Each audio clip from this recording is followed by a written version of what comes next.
ஒரு சமயம் விஜயநகரத்திற்கு வித்யாசாகர் என்ற ஒருவர் வந்திருந்தார்.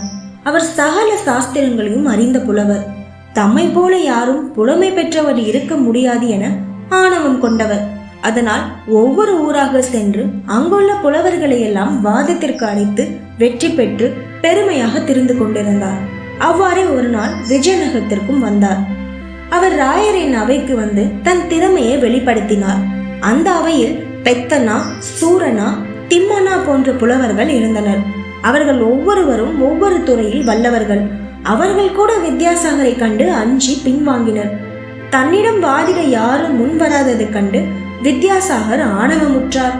தன் அவையில் சிறந்தவர்கள் இல்லையோ என ராயருக்கோ வருத்தம். அந்த சமயத்தில் தெனாலிராமன் அவை முன் வந்து, பண்டிதரே, உம்மிடம் வாதம் புரிய நான் தயார். இன்று போய் நாளை வாருங்கள் என்றான். இதை கேட்டதும் மன்னருக்கும் மற்ற புலவர்களுக்கும் உற்சாகமாக இருந்தது. அவர்கள் ராமனை வெகுவாக பாராட்டினர்.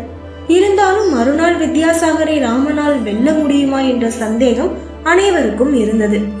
மறுநாள் ராமனை ஆஸ்தான பண்டிதரை போன்ற விலையுயர்ந்த ஆபரணங்களால் அலங்கரித்து அவைக்கு அழைத்து வந்தனர். ராமன் தன் கையில் பட்டு துணியால் சுற்றப்பட்ட ஒரு கட்டை வைத்திருந்தான். வாதம் ஆரம்பமாகியது. வித்யாசாகர் ராமனின் கையில் இருந்த கட்டை பார்த்தார். அது என்னவாக இருக்க முடியும் என்று அவரால் ஊகிக்க முடியவில்லை. எனவே, ஐயா, கையில் வைத்திருக்கிறீர்களே, அது என்ன என்று கேட்டார். ராமன் அவரை அலட்சியமாக பார்த்து கம்பீரமாக, இது திலாஷ்ட மகிஷ பந்தனம் எனும் நூல். இதை கொண்டுதான் உம்மிடம் வாதாட போகிறேன் என்றான். வித்யாசாகருக்கு குழப்பம் மேலிட்டது.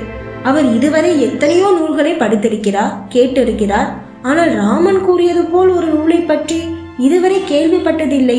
அந்த நூலில் என்ன கூறியிருக்குமோ அதற்கு தம்மால் பதில் சொல்ல முடியுமோ முடியாதோ என்ற பயம் ஏற்பட்டது. அதனால் நயமாக வாதத்தை நாளை வைத்துக் கொள்ளலாம் என்று சொல்லிவிட்டு சென்றார்.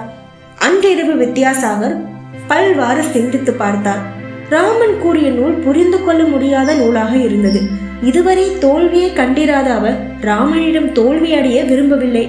ஆகவே அந்த இரவே சொல்லிக் கொள்ளாமல் ஊரை விட்டே ஓடிவிட்டார். மறுநாள் அனைவரும் வந்து கூடினர். ஆனால் வித்யாசாகர் வரவில்லை. விசாரித்த பொழுது அவர் இரவே ஊரை விட்டு ஓடிவிட்டார் என்ற செய்திதான் கிடைத்தது. வெகு சுலபமாக அவரை வென்ற ராமனை அனைவரும் பாராட்டினர். மன்னர் ராமனிடம், ராமா, நீ வைத்திருக்கும் திலாட்சிட மகிஷ பந்த என்ற நூல் பற்றி நானும் இதுவரை கேள்விப்பட்டதே இல்லையே, அது எங்களுக்கு காட்டு என்றார். ராமன் மூடியிருந்த பட்டு துணியை விளக்கினான். ஏடுகள் எதுவும் காணப்படவில்லை. அதற்கு பதிலாக எள், விறகு, எருமையை கட்டும் கயிறு இருந்தது. அதை கண்டதும் எல்லோரும் வியப்புற்றனர். ராமன், அரசே, திலகம் என்றால் எள், காஷிடம் என்றால் விறகு, மகிஷ பந்தனம் என்றால் எருமை கட்டும் கயிறு. இதன உள்பொருளை வைத்துதான் திலாட்சிட மகிஷ பந்தனம் என்று சொன்னேன். இதை புரிந்து கொள்ளாத புலவர் பயந்து ஓடிவிட்டார் என்று கூறி சிரித்தார். அனைவரும் சிரித்தனர். மன்னர் ராமனை பாராட்டி பரிசுகளை அளித்தார்.